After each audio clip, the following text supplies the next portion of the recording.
capacitado en competencias para ser presidente de la República. Está buena. Bueno, menso no soy. Eso es una gran ventaja. Dos, yo no sé por qué se ha llegado a pensar que en este país, para ser presidente hay que ser político. Les quiero decir algo abiertamente, y se los digo como una gran carencia que tengo. Yo tampoco he leído la Biblia completa. He leído mucho. Soy un ingeniero civil con una maestría en matemáticas. Conozco al sistema político mexicano. He sido cronista del sistema político mexicano por 42 años. Le hago de tú al sistema. Lo conozco a nivel federal, estatal, municipal, y conozco a una enorme cantidad de mexicanos, de organizaciones que he conocido a lo largo de más de 4 décadas. Si eso no es tener la suficiente estructura para ver a este país, entonces me quedo con los gobernantes que hemos tenido. Esos parece que sí son capaces de gobernar este país. Me preguntaba el otro día un periodista, ¿cómo un periodista puede aspirar a ser presidente? Le digo, ¿tú eres periodista? ¿Qué eres, güey o qué? Yo me pregunto, ¿cómo le hizo Nelson Mandela para salir después de 27 años en la cárcel, salir de la cárcel a gobernar Sudáfrica y convertirse en el padre de ese país? Y les quiero decir otra cosa por la que creo tener hoy los merecimientos para aspirar a ser presidente de mi país. ¿Saben qué tengo? Edad. A este país le hace falta un poquito más de experiencia y un poquito menos de ambición personal. No quiero decir con esto que estamos conformando una línea de gerontocracia, pero si esa es la palabra a la que hay que acudir, bien la admito. A mí me gusta que me digan abuelo, porque lo soy. No me gusta que me digan lo que no lo soy. Y cuando me han dicho cosas que soy y no me gustan, las he aceptado. Y hoy, a mis 65 años de edad, pretendo llegar a ser presidente de la República como el presidente más viejo de la historia.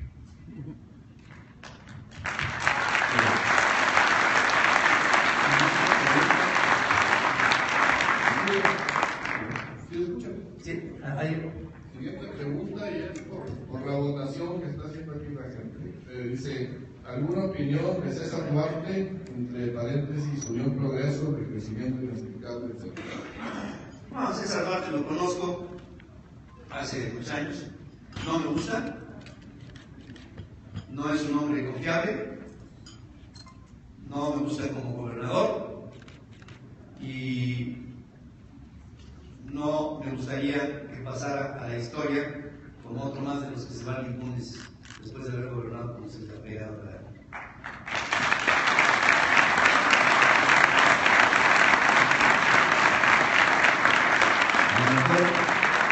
Esta pregunta ya estuvo, pero la vuelvo a ver.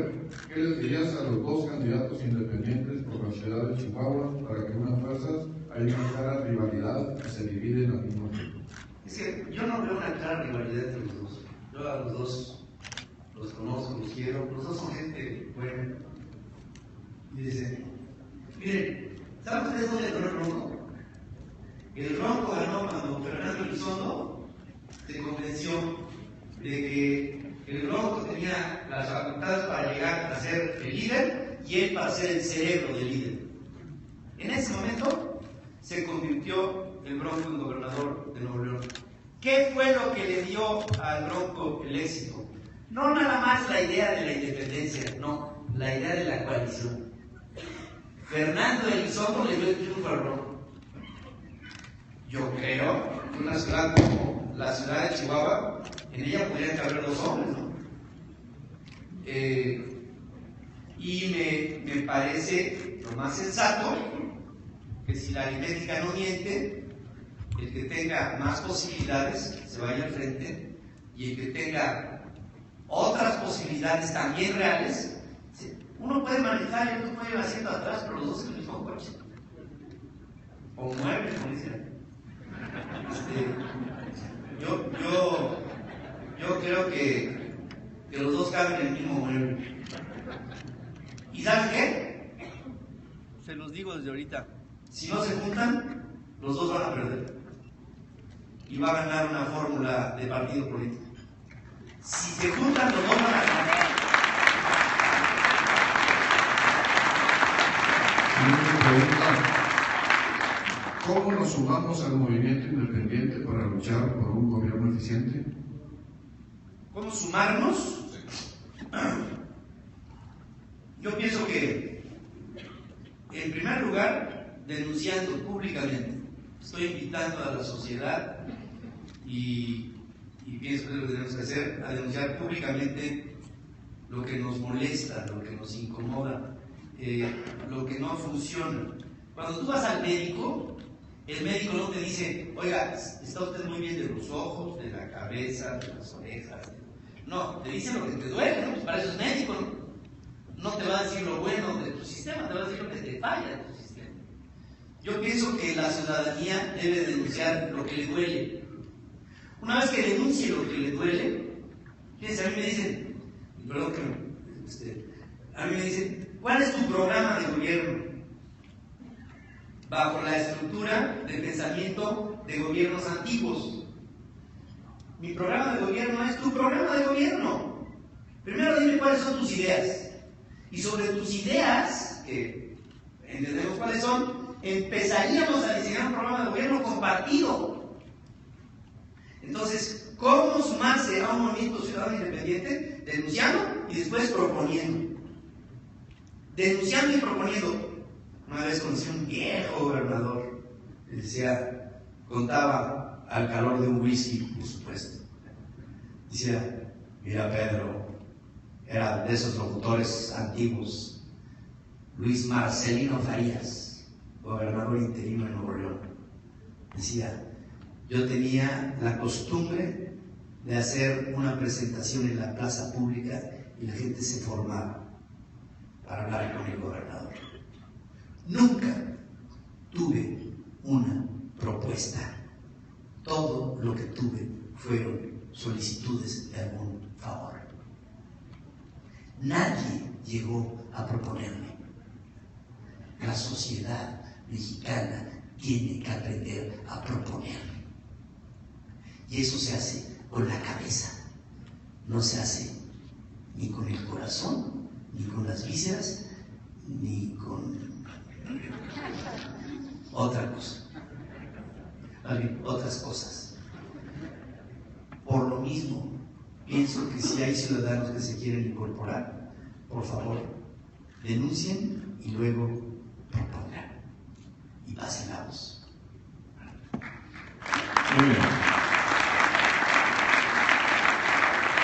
Sigo leyendo de acuerdo a las votaciones de las preguntas porque siguen preguntando. Luis Enrique y Javier ya tuvieron un acuerdo, hubo un resultado y alguien no cumplió. ¿Qué harías? Hablen. Miren, voy a decir algo que a lo mejor va a sonar muy fuerte, pero es la verdad. Ustedes dos tienen una cita con la historia de Chihuahua, los dos. Y los dos tienen la oportunidad de pasar a la historia de manera que sean reconocidos y reconocibles. Se los digo con el corazón en la mano. Y perdón que haya yo ventilado esto públicamente, pero lo tenía que hacer.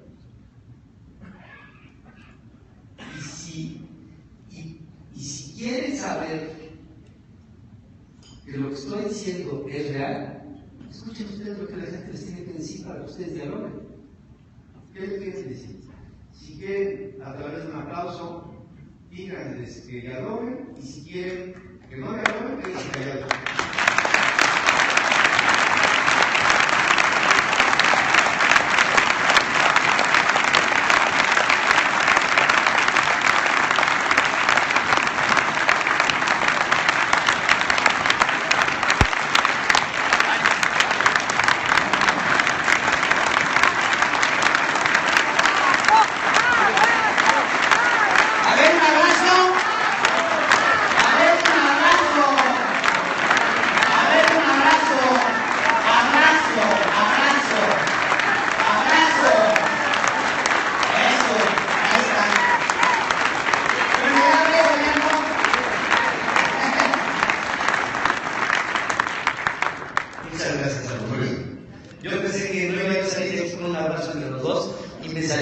mía, chingado. Gracias a los dos, muchas gracias.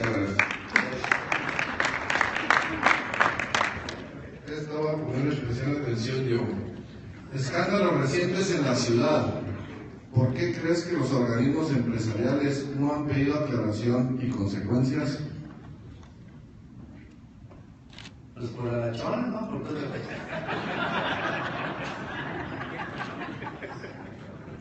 Álvaro, ¿qué ha habido algo ahí malo que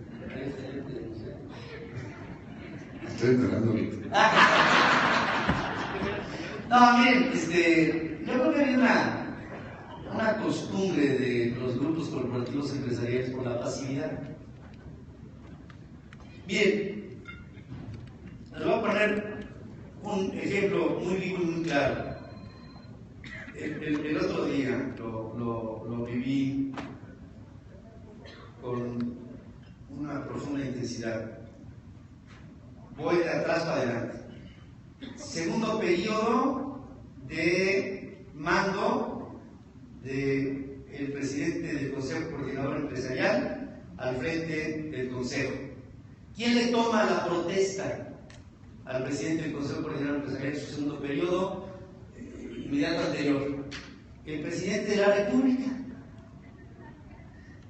Pero un centro empresarial como el CCE debe de ser crítico del presidente de la República. Es decir, sería mucho más sano para la República el que al presidente del Consejo Coordinador Empresarial le tomara la protesta un joven empresario, un ciudadano común, un artista, hombre, menos el presidente de la República.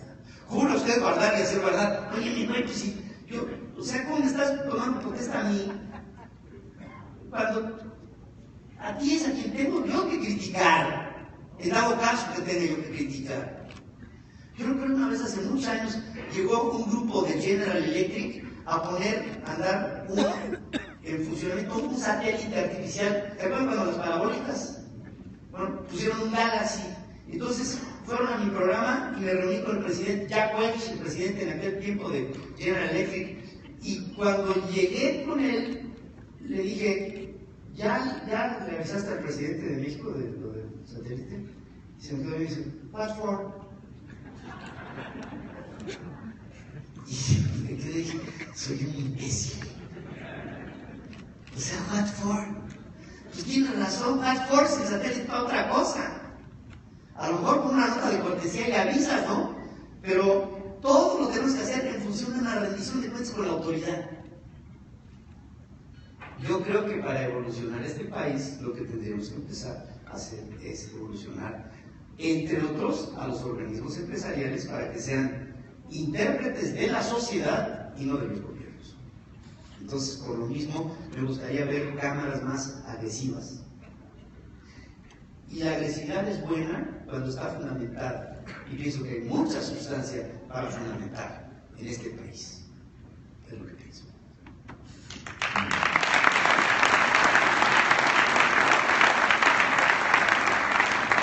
Un mensaje para Donald Trump. Dale, qué buena.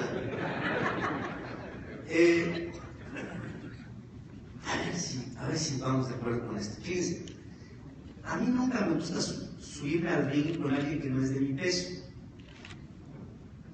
Yo pienso que el gobierno mexicano tiene un peso, es un peso súper pesado, y Donald Trump es un aspirante a la presidencia de los Estados Unidos. Si vemos el track de Donald Trump, es un hombre que ha fracasado en aerolíneas, ha fracasado en el programa de Miss Universo, ha quebrado sus empresas de bienes raíces, las ha quebrado, ha estado incluso condicionado por un juez para recibir un allowance mensual, una pensión mensual, cuando su dinero estaba bajo el capítulo del Chapter 11 de quiebra. Ha quebrado prácticamente todas las organizaciones en las que ha trabajado y ha tenido la ventaja de que los bancos le han creído y le han vuelto a prestar. Hoy Donald Trump es un aspirante a la presidencia de los Estados Unidos. Yo creo que a Donald Trump habría que tomarlo en serio cuando sea aspirante del Partido Republicano oficial. Ahora, cuando esto sea, habría que tomarlo en serio cuando sea presidente de los Estados Unidos. Pero mientras tanto, México es mucho más grande que Donald Trump. O sea, ¿cuál es el segundo socio comercial más importante de los Estados Unidos? Entonces, yo quiero pensar que llegue un presidente de un país a la oficina oval y que diga: no quiero relaciones con el segundo socio comercial más importante de nosotros. Una cosa es una bravata de campaña y otra cosa es una política de gobierno. No nos confundamos. Lo que está haciendo Donald Trump es hacer que en este momento todos hablemos de él, pero en el fondo para mí no tiene sustancia. Y si el señor algún día llegara a ser presidente de los Estados Unidos, tendría que hablar de tú a tú con el presidente de México. Y creo que para eso se necesita hablar inglés.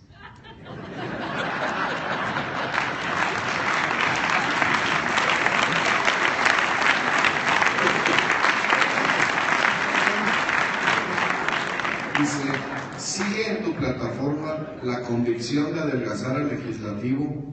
¿Harías lo mismo en el ejecutivo? Sí, señor.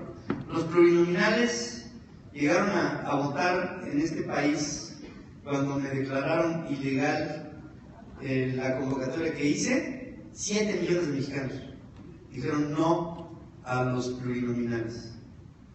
Después, el presidente, entonces candidato Enrique Peña Nieto, se comprometió a luchar por ello. Después, fíjense cómo aceptamos cosas. La Suprema Corte de Justicia de la Nación dijo: esta iniciativa ciudadana, cuando ya era legal, después de la reforma política, no puede ser porque la ley electoral es algo de lo que el ciudadano no debe de opinar. Yo dudo, si el ciudadano no puede opinar sobre un proceso electoral, ¿sobre qué puede opinar? Y entonces la Suprema Corte determinó y el presidente de la República se quedó callado. Y yo creo que la función de un presidente bajo una condición como esta iniciativa se tiene que poner a dialogar incluso con el Congreso. Y les doy una idea, Álvaro, y perdón que de una vez, ya que sale la idea del Congreso sobre el tema de los plurinominales. Díganme ustedes, por favor, en este país la República se basa en 3 patas: el Poder Legislativo, el Poder Ejecutivo y el Poder Judicial. El Poder Legislativo y el Poder Ejecutivo no se hablan. ¿Cuántas veces va el presidente de México al Congreso en un sexenio? Va 2, cuando le dan la banda presidencial y cuando se la quita. Y tiene que entrar por la puerta de atrás. ¿Y saben ustedes qué? Que eso es una condición inadmisible. Un presidente de la República debe de exigirle al legislativo que tenga un diálogo maduro con el ejecutivo. Y en este país tiene que haber diálogo entre el Congreso y el presidente. Es una vergüenza que la respuesta al informe presidencial tenga que ser en Palacio Nacional porque el presidente de México no puede ir al Congreso. Es una vergüenza que el presidente de la República mande sobre la Suprema Corte de Justicia, porque para Calderón, Florence Cassés debía estar en la cárcel, para Enrique Peña Nieto debía estar en París. Y fue la misma Suprema Corte de Justicia la que primero dijo no y después dijo sí. ¿Y saben ustedes por qué? Porque el presidente manda sobre el poder judicial. Creo que tiene que haber un reparto mucho más claro de las funciones, y para mí es muy importante que en un país como México, hay otros países que tienen legisladores plurinominales, y lo entiendo, tienen democracias mucho más sofisticadas, los españoles lo tienen, los ingleses lo tienen, me parece muy bien, pero en México la democracia debe de ir por las urnas. Ya tendremos tiempo para que haya otro tipo de sofisticaciones. Por lo pronto me sigo pronunciando en contra de los plurinominales en el Congreso Federal, en los congresos locales, y en las regidurías, en las presidencias municipales, así como en todo tipo de orden y forma que no represente el voto de la sociedad, porque los partidos políticos han dejado de ser intérpretes de la sociedad mexicana.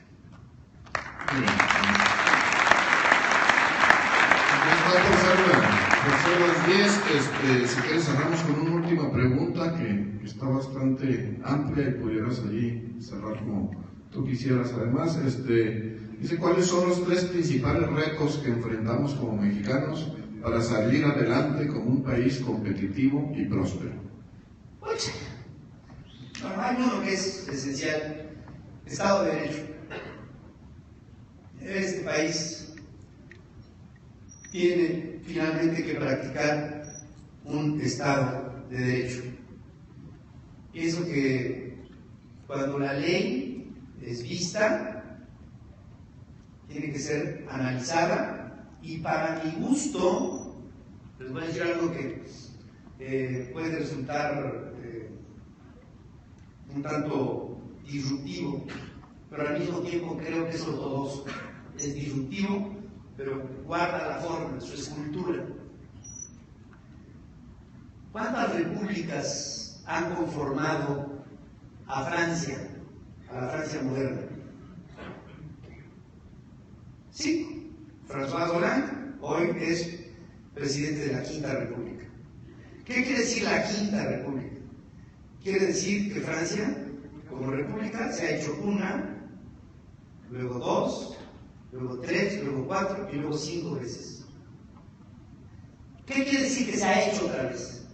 Quiere decir que se ha rediseñado.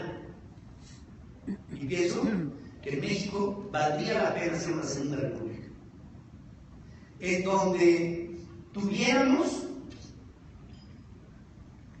La Constitución mexicana tiene más de 600 enmiendas. La Constitución de 1917 es una reedición de una Constitución redactada a mitad del siglo XIX, que rige a México del siglo XXI.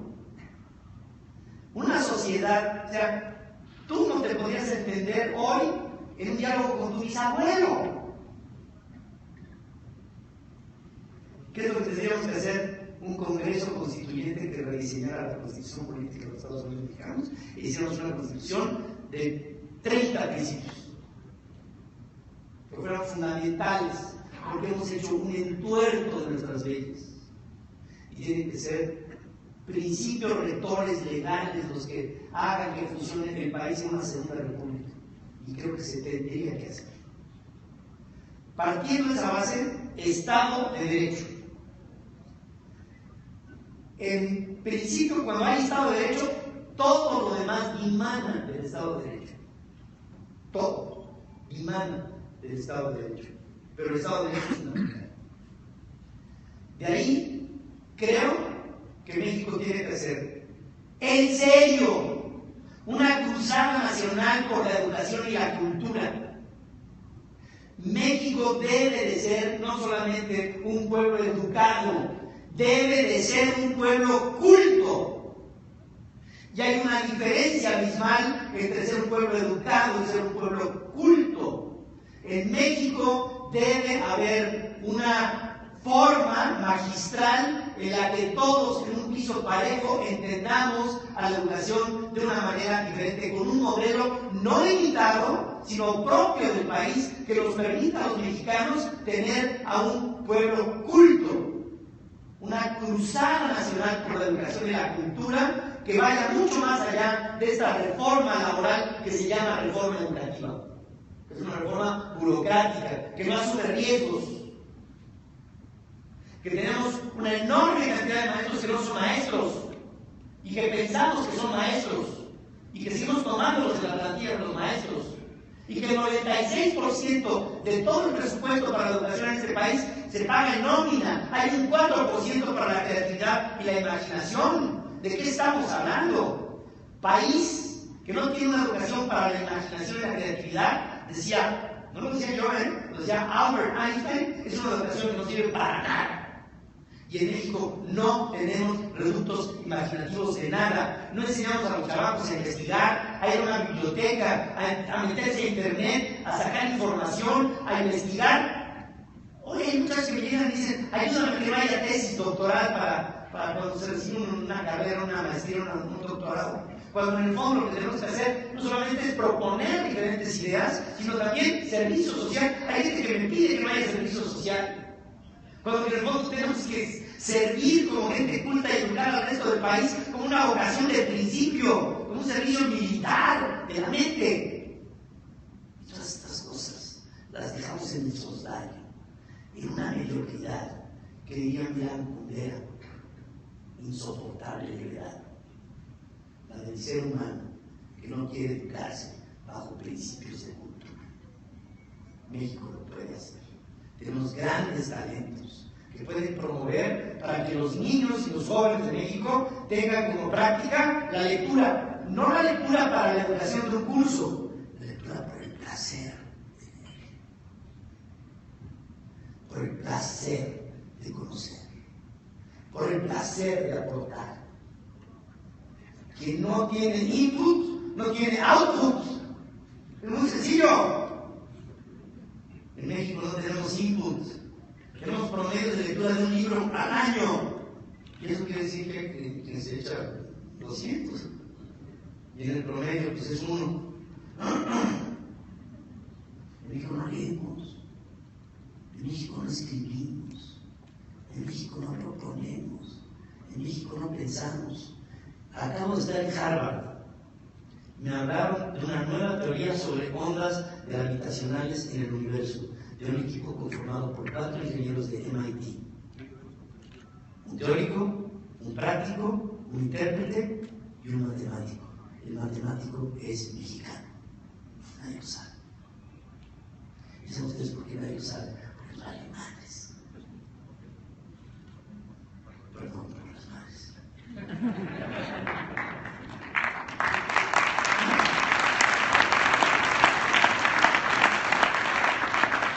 Y bajo esta estructura de 3, Estado de Derecho, Educación y Cultura, y algo que se los quiero dejar a ustedes para la reflexión.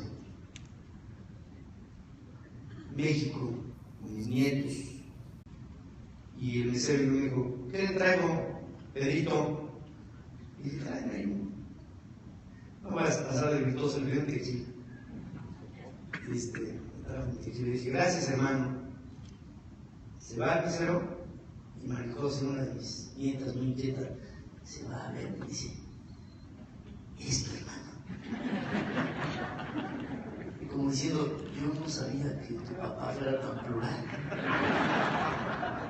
Y dije, sí, mija, es mi hermano. Son mis hermanos. Son mis hermanos. Sí, apláudenle. Son mis hermanos ustedes, son mis hermanos todos los mexicanos que tenemos una base de mexicanidad. Y hay mexicanos en este país que si tú les preguntas por México no saben qué es. No porque no tomen en cuenta México, sino porque México no los ha tomado en cuenta a ellos. Y ese es un destino que tenemos en obligación con muchos mexicanos que se han quedado a la mitad del camino. Por eso propongo un México de ley, de cultura y del 100%. Un México al 100%. Necesitamos un México en donde todos nos veamos como gente que nos respetamos porque tenemos algo en el interior. Y no somos vacos, como a veces piensan que algunos lo son. Muchas gracias. Muchísimas gracias, Pedro. Un aplauso.